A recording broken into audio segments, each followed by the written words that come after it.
You're listening to Greater Good Radio Hawaii. Please visit us online at greatergoodradio.com. Today's guest is Rick Blangiardi, Senior Vice President and General Manager of KGMB Channel 9. So, Rick, the transition, I wanted to go back to that. You said it wasn't always easy for you at the beginning, but I kind of was thinking, like, the coaches locally, we kind of consider them celebrities. Even our athletes consider them celebrities. So why was it tough, and did it eventually get easier because people recognized your name? I never really thought about people recognizing my name. I had a fair amount of visibility, I guess, in those days, but I knew the people who were really behind the football program. It was mostly in that context, and of course, some of those were also business owners.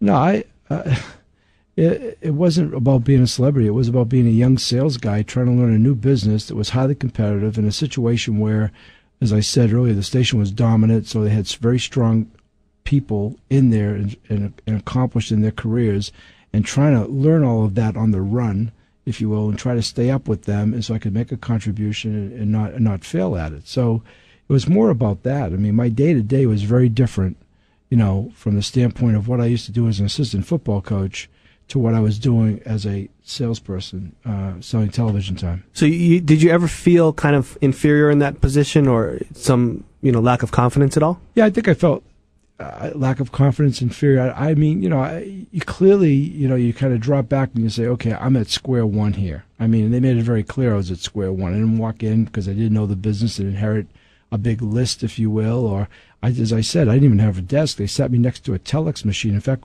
you may be too young to remember telex machines, but it used to come on with this noise, and I would pick up the phone and call my friends so they would think I was in the TV business because they could hear it in the background. I mean, that's the kind of thing it was.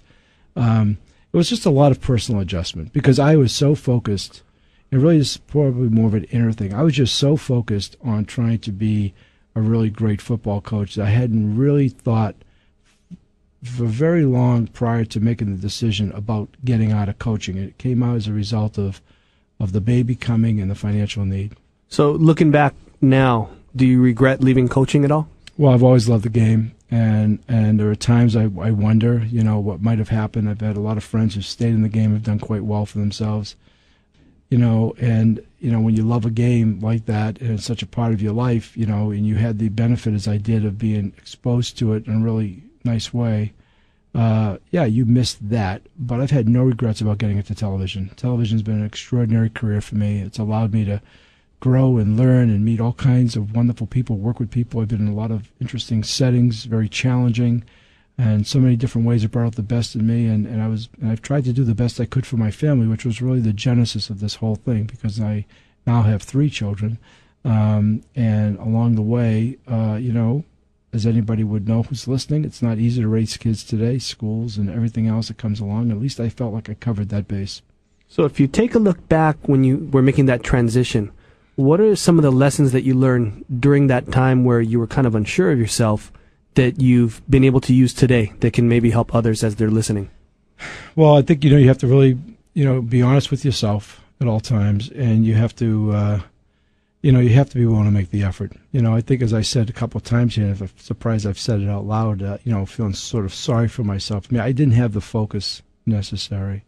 And when I did finally come around to accepting the reality of the situation I was in and began to get focused, that's when things began to make a difference. So I would tell you that, as I've always learned and always told people, I mean, if you're going to go into something, you have to show commitment. You have to be committed. It's not an almost kind of thing. And then you try to do the very best you can. I mean, and then, everybody has different levels of abilities. And it just, hopefully you'll be a little bit lucky too. But it was a lot about getting really focused, not so much a singular, purpose, if you will, but really committed to making that work. Thanks for tuning in. Stay tuned for more on Greater Good Radio.